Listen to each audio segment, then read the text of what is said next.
your children as you're getting ready for bed. A couple of brief, before I talk about the book, let me just make a couple of quick brief introductory comments about myself. For the benefit of those of you who are thinking to yourself, well, who is this guy? Why should I listen to him? Why should I care about his opinion? That's a fair question. I'm nobody of any particular stature, but I know some important people. There's Justice Antonin Scalia and me, a picture of us taken together in his chambers, actually just a few months before his tragic and untimely demise. Just before we went out to lunch together, I'm a great admirer of that man. He was a legal giant. And here, for those of you on the left, is my friend Loretta Lynch, the U.S. Attorney General, and me posing together at our recent college reunion. We were college and law school classmates, and I'm also a great fan of hers as well. I'm not sure, but I think I may be the only American who actually hugged Loretta and Nino both in the past year. But I need to give you a little trigger warning. For those of you who are fans of one or the other, I need to warn you right up front that before I'm done, I'm going to have some somewhat irreverent things to say about them both, or at least about the Obama administration and the era called the Justice Department and Justice Scalia and the conservative branch of the Supreme Court, and how it is that they have almost nothing in common except for one thing, that they don't understand the Fifth Amendment and they don't care deeply enough about its extraordinary value to you and me and to every other American citizen. As Tim mentioned a moment ago, I'm honored to be able to say that the book has attracted some great praise from Alex Kaczynski of the Ninth Circuit Court of Appeals and a half dozen other prominent individuals. You can read their glowing endorsements on the Amazon webpage. One of them, Professor Larry Tribe from Harvard Law School, was kind enough to write that this book's amazing but true stories of innocent people exonerated after decades of wrongful imprisonment, which they could have avoided if they had insisted on their fundamental right to avoid self-incrimination, are riveting reminders of the high price we pay as individuals and as a society when we fail to assert our constitutional rights. That's what the book is all about. Educating the American public so that you and they will all come to understand how critical it is that we understand and be unashamed and unapologetic, full-throated, publicly even, in our vigorous defense of our constitutional rights, not ashamed in the presence of the police who are trying to coerce you or manipulate you into thinking there was something underhanded about asserting your rights or standing up for your rights. Believe me, when the shoe is on the other foot and they find themselves on the other end of the table and they're told that they're being investigated by internal affairs, or when Lois Lerner is told that Congress wants to do some investigating into the certain improprieties apparently being committed by her office, she clams up in a heartbeat and takes the Fifth Amendment and then goes to collect her pension. Since this video went viral about 8 years ago, I have been deluged almost every day with hundreds, probably thousands of emails and letters from all kinds of people with all kinds of questions. Haven't got time to answer all of them today. We've also got some questions coming in live on Twitter, and I'll only be able to answer about 20 of them. But I will answer, for your benefit, about 20 of the most important questions that I've received or that many of you may be wondering about this book. Question number one that I've often asked, my motivation. Why did you write this book?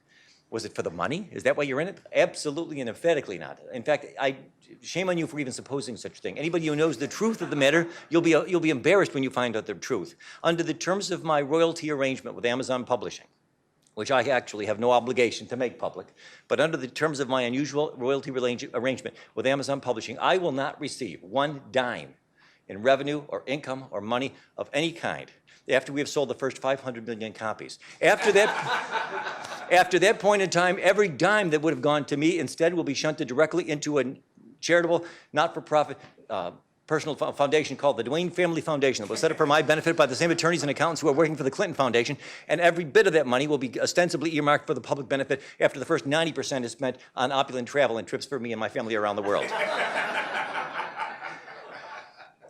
And let me also underscore on a more serious note, I did not write this book and I have not made this cause my apparent life's project for the benefit of making money for criminal defense attorneys. On YouTube, there have been thousands of things written about me, various comments. I don't have time to read them all, I'm happy to say. Probably good for my benefit that I don't. Most of them are very much in agreement. Very few of them are actually critical or express any kind of disagreement. But far and away, the number one most common criticism that I do get when I do get blowback is from people who say dismissively, well, of course, he'll say you need to ask for a lawyer. He's a lawyer himself. Well, in all seriousness, these people have no idea how far they are from the mark. Because this book and the promotion of the theme behind this book is by no means to make more money for criminal defense attorneys. Quite the opposite. If this book can somehow be placed in the hands of every young person in America, I can absolutely and unconditionally guarantee you that the number of criminal defense attorneys who will have too many cases to handle will suddenly and dramatically decline. There will be much less work for criminal defense attorneys, including myself, to handle if we can get people at the front end to wise up and to smarten up and to keep their mouths shut. So why did I write the book? In all seriousness, I'll tell you why. My motivation is twofold. Number one, because this country is convicting far too many innocent people for crimes that they did not commit. It ought to be a national scandal. It ought to be a national disgrace. It seems almost once a week you pick up the paper and you read about some poor schlep, more often than not a member of a racial minority, who's let out of prison because 20 years after he was sentenced to a life term, we find DNA evidence that now rather belatedly confirms apparently, whoops, we got the wrong guy. We give this guy our apologies, we pat him on the back, we give him a small check, and then we forget all about him. And then we turn our attention back to Brangelina or some other exciting thing in the news. No, we got to call a national timeout. And we got to ask, what in the world, what in God's name are we doing? How is it that on our watch so many innocent people are being convicted? How many? We don't even know for sure. We all know about the extraordinary work being done by the Innocence Project, which has already worked laboriously to secure the release of over 340 innocent men and women convicted of horrible crimes, some of them a death row, before they were ultimately released and proved to be innocent. That program is also, by the way, run by a former classmate of mine, Maddie DeLong. Hi, Maddie. I admire greatly the work that they're doing at the Innocence Project. I yield to nobody in my admiration for the work they do, but it is a national scandal that they should be doing this work at all. I'm trying to do my part to supplement her efforts at the front end by trying to see to it that fewer people get convicted for crimes that they did not commit. And I guarantee you that if enough young people read this book, there is no question that we will start convicting immediately fewer innocent people. We will have fewer false convictions. How many? Nobody can say for sure. But even if there's only a few, then all the work that I did on this book will have been time well spent. And the other thing, my other related motivation, is to bring to an end once and for all the absolutely obscene and hypocritical double standard, the discrepancy, the grotesque discrepancy between what police officers tell your children and tell you every day, all night, all over the country, and what they go home and privately tell their own children. I'm not trying to impugn their honesty or their integrity as a general matter, as I emphatically emphasize in the book. That's nothing personal. I'm not trying to suggest that police officers, by and large, are less honorable or honest than your average individual on the street. They're just doing what they've been trained to do ever since they started on the job. At the police academy from day one, they're given sophisticated training in elaborate methods of deception and trickery and dishonesty in ways that are designed to get guilty and innocent people both to talk and to make admissions, damaging admissions that can be used to help convict them, in some cases of crimes that they didn't even commit. And then when they get on the job and they start using these tactics, they get nothing but ratification, support, confirmation, and corroboration from the courts that are routinely giving them a nice, well done, attaboy, good job, you did it again. We'll allow this confession to be used even though you told this guy the most unspeakable lies. Well done, officer, now you get back to work and keep on doing it. And yet when these same officers go at home at night, how do they sleep with themselves? I'll tell you how they sleep. They go at home. They get home, and they open the door, and they say to the wife, hey, where are the kids? Where are the twins? And the kids come running into the room, and they grab the kids in their arms, and they say, come here, Jennifer, Joel. And with tears running down their face, the police officers say to the kids, promise me for the love of God that as long as you live, you will never let any police officer do to you what I do to other people's kids all day long. And it sounds like a joke, but it really is an accurate paraphrase of the reality. I've been all over the country talking to thousands of young people in the past 5 years about this subject. Everywhere I go, without exception, I ask every audience, anybody here have a mom or a dad who's a police officer or a prosecutor? There's always one or two. I ask them every time, what do your parents tell you about the Fifth Amendment? Every time, no exception. 100% of them say, they said the same thing. They told me when I was a young kid, very young, don't ever talk to the police. Don't ever agree to talk to them. If the police say, can I ask you a couple of questions? You say no. That's why the subtitle of this book is what police officers tell their own children about the Fifth Amendment. Next question. The most common question I get in email, I get this one all the time. What about traffic stops? Is it okay if I talk to a police officer during the course of a routine traffic stop? Yes. All right, let's just get that out of the way quickly. At the risk of stating what ought to be obvious, that is completely different in 100 obvious ways, not the least of which is the fact that the police officers have virtually unbridled discretion to let you off with a warning this time and to let you go without giving you a ticket if it seems to them that you're not a public menace, that you aren't drunk, that you are suitably respectful and courteous. And that's not going to happen with a murder investigation. They're not going to let you off because you seem to be really sorry for what you have done. But I will give you this one little bit of free legal advice. When you do get stopped and pulled over by the police, you shouldn't talk any more than necessary. Don't allow them to get you in a conversation about what you did wrong or whether you know what you did wrong. Just tell them, I'm sorry, I didn't mean to do anything wrong. I didn't mean to violate the law, and if I did, I appreciate you bringing it to my attention, officer. If they suspect that you have been driving while intoxicated, and they ask you if you could recite the alphabet backwards, you don't get into a long conversation or an argument of any sort, just say this.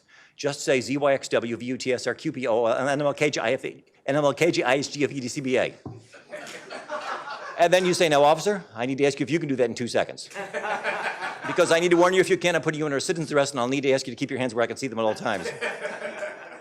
Now, let me quickly summarize for you the main points that you'll be able to get out of this book if you buy the book and if you read it. I don't have time, I'm sorry to say, to give you all the details and everything that's in the book, but maybe that's good, because then you wouldn't buy it. But here are the most important points behind the book. There are 3. Number 1, The reason I'm writing this book is to make sure that everybody who reads the book will come to understand that the Fifth Amendment is just as precious, just as valuable for innocent people as it is for the guilty.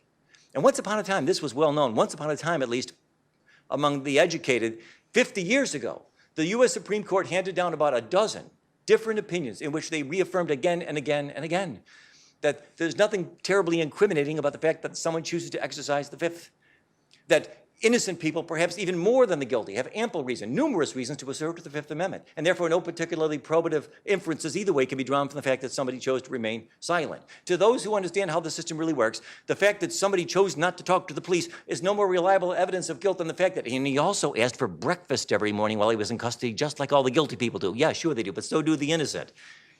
Number two, you have no idea, unless you've got at least 20 years of experience in the criminal justice system in America today, you have no idea how many different ways there are in which you can get yourself convicted of some crime that you did not commit. Or worse yet, perhaps some crime you never even heard of, or ever in your wildest dream would ever imagine could be a crime, just by talking to the police. And number three, you will not believe, and I dare say most readers of the book will be literally astounded at how complicated and how hazardous it has become now in recent years, in just the last 3 years, for you to exercise the Fifth Amendment. Let me give you a little bit of additional detail about all of those points.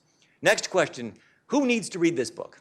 Well, there are two groups of individuals. You're wondering, am I the guy who needs to read this book? Well, yes, you are, absolutely, without a doubt. There are two groups of individuals who absolutely need to read this book, and they need to read it before it's too late. The first group is potential criminal suspects, not necessarily guilty or innocent. If there's any possibility that someday, perhaps soon, perhaps in the distant future, perhaps when you least expect it, the police may find themselves in possession of evidence that persuades them maybe you were involved in or know something about a crime. Maybe it was a crime you never heard of, which is not unlikely, which is not unusual. The federal government today has over 10,000 criminal statutes on the books when you count all the tens of thousands of criminal federal regulations that are incorporated by reference into the terms of the U.S. Penal Code. And who is that, by the way? Who in this room is somebody who might someday be a potential criminal suspect? And of course, the answer is everybody. You can't comfort yourself with the assurance that, well, I know in my heart I'll never do anything wrong. That doesn't matter. Maybe some mistaken or confused but sincere and credible-sounding eyewitness might mistakenly identify you as somebody who was there. Maybe you were there at the scene. Doesn't mean you were involved, but you're one of the leads. You may be the only lead that they've got. If you are a potential criminal suspect, you need to read this book. Or if any of your children might someday become a criminal suspect, they need to read this book before they are taken into custody. Or before, more likely, the police don't take them into custody, but simply say, you mind coming down to the office on a voluntary basis, down to the station? You're not under arrest. It's strictly voluntary. You can leave at any time. They like to say this to your kids, to deceive them, to get the kid's guard down. Sometimes it's grotesquely deceptive because sometimes they won't tell the kid that the truth is we've already got a pretty solid identification of you as the suspect from a witness who may be mistaken, but the police don't know that. And they already know that no matter how this interview ends, your kid will be put in handcuffs and he will be taken away and put in jail. But they don't tell the kid that because they're hoping first we can get him to voluntarily cooperate, waive his rights and talk to us, and we don't have to give him the Miranda warnings if he's not technically in custody. At that point, your kid won't know anything about what's going down because you won't have time to get a hold of him and you won't have time to put this book in his hands. And if you call the police office and say, you mind if I talk to the kid? They'll lie to you and they'll say, no, we can't arrange that, which is a lie because they could if they wanted, they just won't.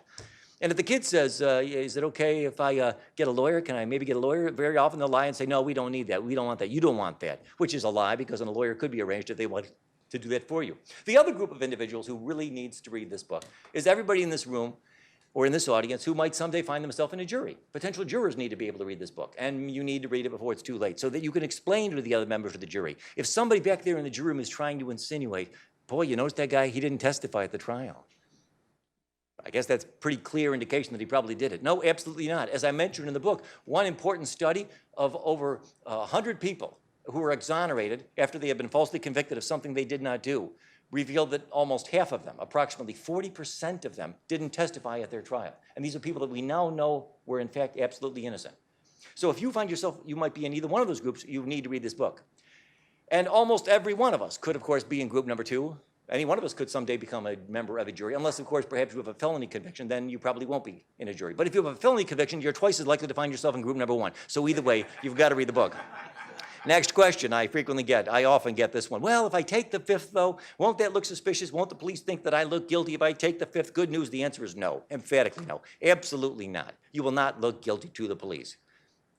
And why do I say that? Because the police know from years of experience that, truth be told, most suspects probably are guilty, and most guilty criminals are not that smart.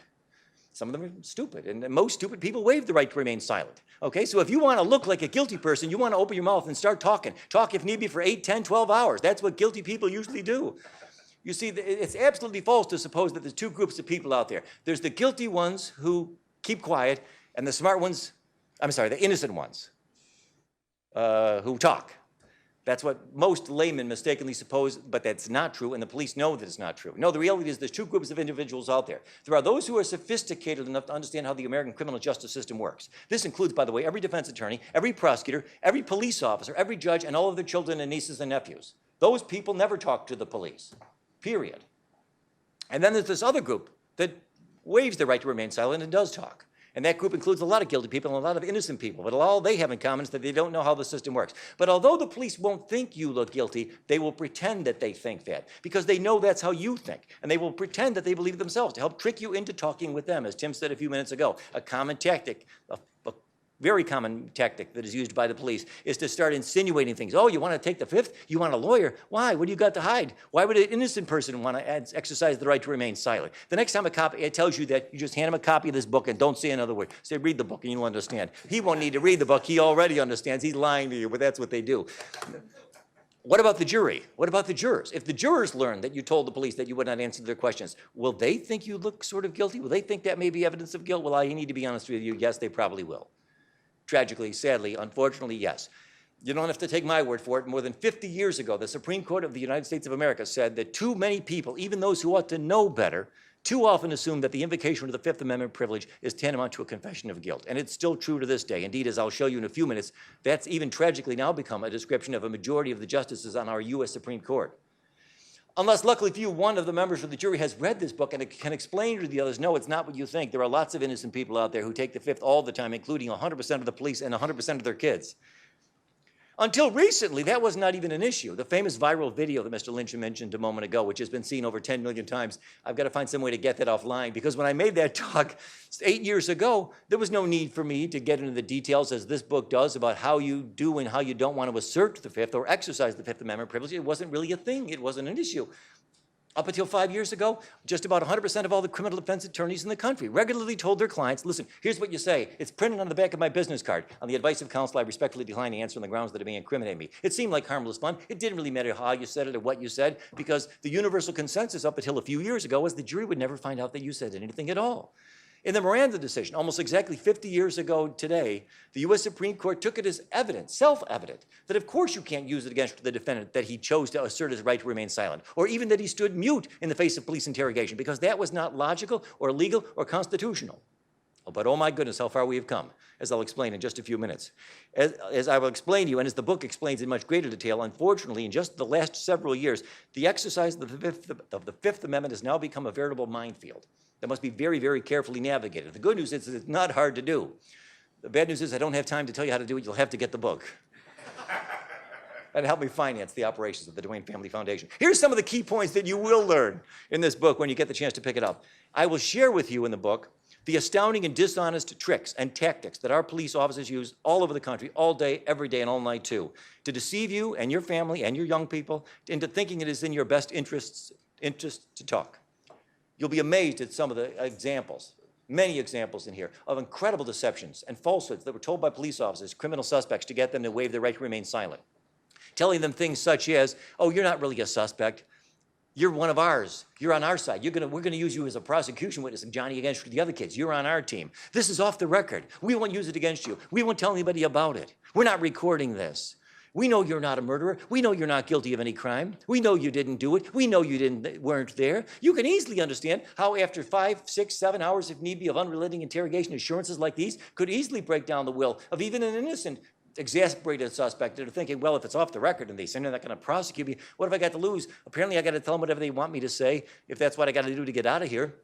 And then they find themselves 20 years later fighting frantically with the help of the Innocence Project to prove that they were innocent all along. And as the book explains, psychological research has confirmed that these tactics, tragically and paradoxically, are most effective on the innocent, even more so than on the guilty. Because innocent people who know in their heart that they weren't there and didn't do it are the ones who are most likely to deceive themselves into thinking, well, If this is what I've got to say, they want me to say that I was there and that I was involved, I'll say it, but then I'll get a great lawyer for myself. I'll hire one of those great fast-talking lawyers on YouTube, and he'll be able to get me off. That ain't going to happen. Once you've made a confession that's on videotape, and then it contains details that only the real killer would have known, which the police will be sure to take care of every time, there's very little a fast-talking YouTube lawyer can do to get you off. It'll almost never happen.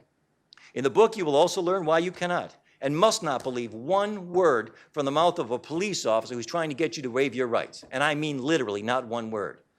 The examples in the book will blow your mind of the things that they're allowed to get away with by the courts. In one case that is described in the book, read the case of a family that was trying to find out what had happened to their daughter who had recently been abducted. Unbeknownst to them, the police mistakenly suspected that the father might have been involved in her abduction, which, by the way, is not unusual, because one police officer recently told a friend of mine that 9 times out of 10, the one who calls in the crime is the one who did it, which is not true, but that's what you're up against in the mind of some police officers. If you call them just as a witness, you have no idea whether you're just a witness. They'll tell you, oh, we know you're just a witness. We know you weren't involved, but you can't believe what these people say. In the case from Illinois that I mentioned a moment ago, the police officers, unbeknownst to the parents, found the girl's body, drowned, dead. But they weren't yet done with their investigation. They thought that the father might be involved. They wanted to question him, but they didn't want to tell her that she was dead and that he was a suspect and that he was in custody, because then they'd have to read him his rights. So they didn't even tell the parents the girl had been found. Pretending falsely that they were still engaged in an effort to find her alive, they took advantage of his good intentions. They took advantage of the fact that he would naturally want to cooperate with them in what he thought was an ongoing investigation to recover this girl. And he went down to the station and they questioned him for more than an hour, trying to extract from him anything they could use to pin the murder on him without even telling him that the girl was dead. My friends, you need to understand, the next time you make the mistake of going downtown for a voluntary interview and you let them shut that door, you have no idea whether your loved ones are dead or alive. You have no idea whether your loved ones are in the next room saying, I've got a lawyer here, and the lawyer wants to meet with him. And I've hired a lawyer, and the lawyer's right here too. The police will say, sorry, he hasn't asked for a lawyer yet, so we're not obligated to put the two of them together. And no, we don't have to tell your kid that there's a lawyer out here that you've hired to represent him. You have no idea what's going on outside that door. But the good news is nobody who reads this book will ever go through that door again, because you've gone to the other side of the looking glass if you make that horrible mistake.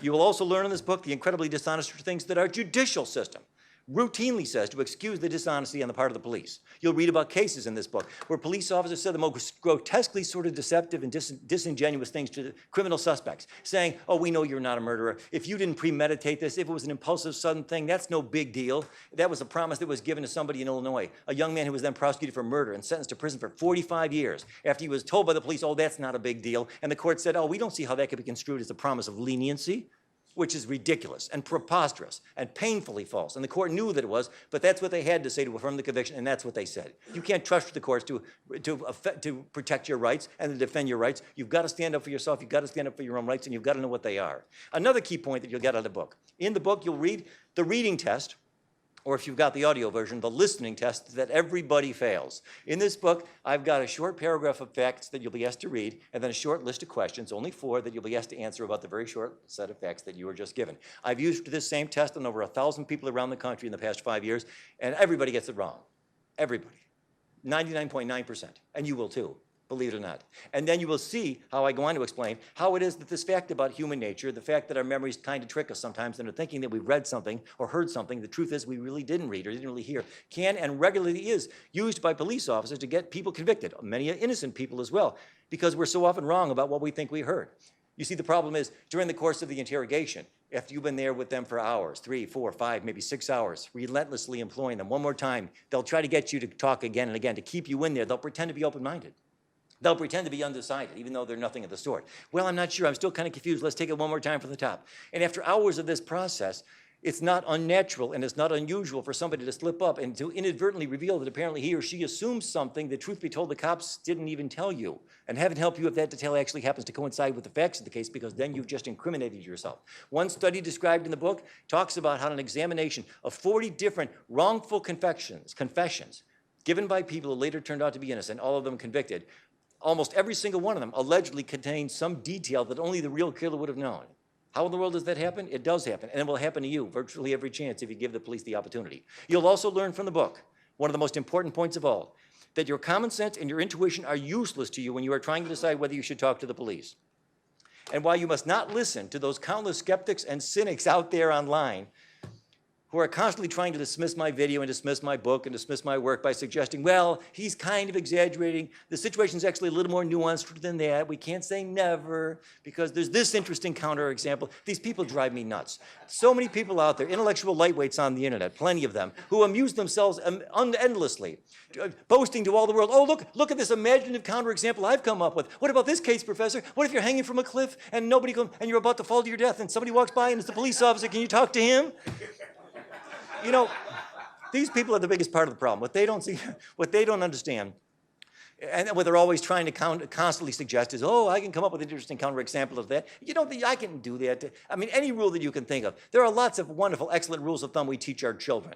Don't drive at night over 80 miles an hour with your headlights off. That's a very good rule of thumb with virtually no exceptions. Don't jump into a shark tank when they're eating is a real good bit of advice. Oh, Professor, but what if there's a raging fire right behind you and the shark...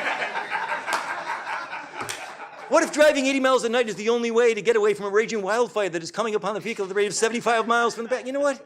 Right, that's great. You're so clever. Yes, you're so clever. But I defy you to find an example out there in the real world of anybody who ever got themselves out of a great deal of trouble because they talked to the police and shared information that really couldn't wait a couple of hours. It couldn't really wait a couple of days. Oh yeah, we can make up examples like that. What are the odds? Maybe 1 in a million. I guarantee you, next time you find yourself in a situation where your intuition and your common sense tell you, okay, you're good to go. This is risk-free. You go ahead and talk. You go for it, girlfriend. Don't listen to that lying voice because that lying voice is ignorant, doesn't understand what you're up against. The odds that you'll be able to talk your way out of a criminal conviction that you could not have avoided by waiting are 1 in a billion. And the odds are incomparably greater that you will unwittingly talk yourself into a jail cell perhaps for the rest of your life. Let me prove it to you. Let me give you just a couple of quick examples, all from the book. Let me see how reliable your intuition and your common sense are.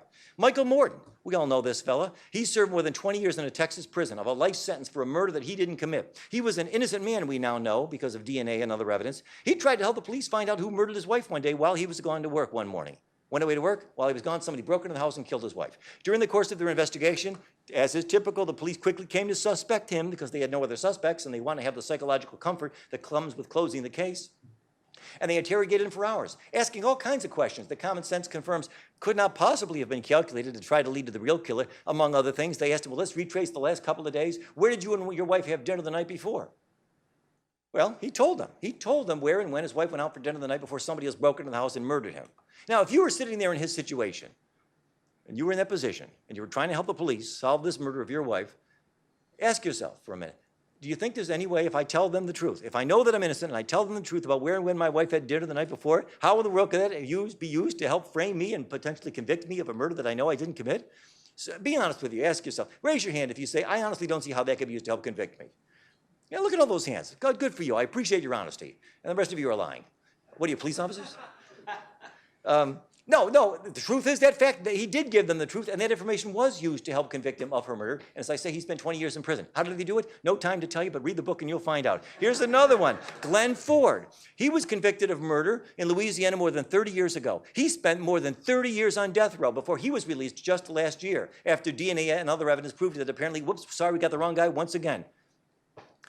How was he convicted? Well, he tried to help the police find out who had murdered a shopkeeper in his town. While he was there, they asked him, do you mind telling us where and when you were at a certain time? This guy, because he knew he was innocent, and by the way, we all now know that he was innocent, he made the mistake of thinking, well, I guess I might as well tell them, because he thought, well, luckily for me, fortunately for me, I've got an airtight alibi. I've got a couple of friends who could verify that I was with them in another part of town that same day, that same time. How many of you would be tempted to say, okay, I might as well go ahead and share that information with the police? This is risk-free. This can only help. This can't possibly hurt. You're wrong. You're all wrong. You see, you can't rely on your intuition. In fact, read the book. You'll see how he gave them accurate and truthful information about where he was at the time of the crime, and they were able to use that information to help convict him of the murder that he did not commit. Here's another one, a real case. A criminal suspect was told by the police that he had been identified by the victim in a lineup. All he said at that point was, then she is mistaken. 4 words, she's mistaken. That's all he said. He denied it. He asserted his innocence. Can those 4 words possibly used to convict him of a crime that he didn't commit? Yeah, it was used, and it can be used. Here's another one. Suppose an innocent man is told by the police that he's a suspect in a crime. But the truth is, he wasn't even in that part of the town at night. He was 50 miles away. He can't prove it. He's got no alibi witnesses who can confirm it. But he tells them truthfully, no, I wasn't in that vicinity. I was 50 miles away. Could that information, assuming it's true, be used to possibly implicate him in the commission of the crime? Truth be told, most of you, if pressed, would have to say, I can't see how it could be, which only proves my point. You're wrong. It can be. And people have been convicted because they gave information like that to the police. One last thing I want to share with you about the book. As I said, the book teaches you the surprising number of ways in which our exercise of the Fifth Amendment has now become a veritable minefield. This was not true until 5 years ago. It has become extremely perilous. The book explains what you need to say and what you must not say when you are trying to assert your rights. You will see how easy it is today under the current law where a clumsy or a careless or a casual or an imprecise invocation of the Fifth Amendment can in fact be used against you in a court of law as if it were an admission of guilt. You can also learn how a careless invocation of your Fifth Amendment privilege can also lead you to the prosecution for the separate offense of lying to the police, which is a separate crime. And the last thing you want to do when you're trying to avoid being prosecuted for murder is to end up putting yourself in a position where you can get prosecuted for the crime of lying to the police when actually you shouldn't have said a word at all. And the book will also explain why you must not worry about seeming polite and respectful when you are talking to the police about your legal rights. I am not suggesting in any way that you should go out of your way to be rude or impolite. That's ridiculous. That's counterproductive, and I'm not suggesting anything of the sort. But the book explains about the countless cases in which real, live, innocent suspects made the tragic mistake of thinking, well, I guess I better take the edge off what I'm saying. If I sound too unequivocal about what I'm saying, the police might take offense. They might take it as an insult. So I don't want to make it sound like I think I definitely need a lawyer. I'll just be kind of tentative. Maybe I need a lawyer? You think maybe I could have a lawyer? Is that okay if I get a lawyer?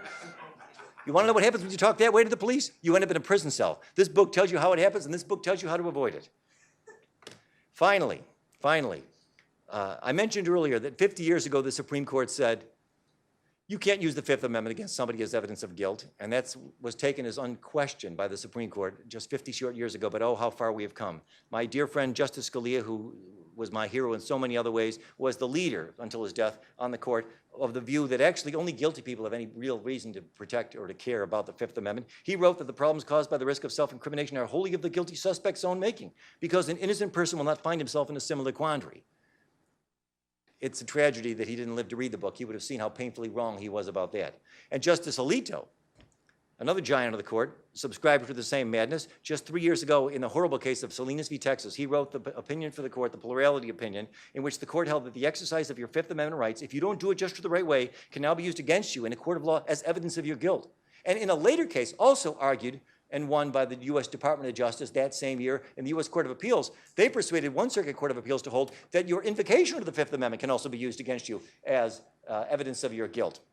A lot of liberal critics have justifiably lamented this horrible, execrable holding of the court in that case, and the fact that the opinion was handed down by the 5 most conservative justices on the court, the only 5 Republican appointees on the court.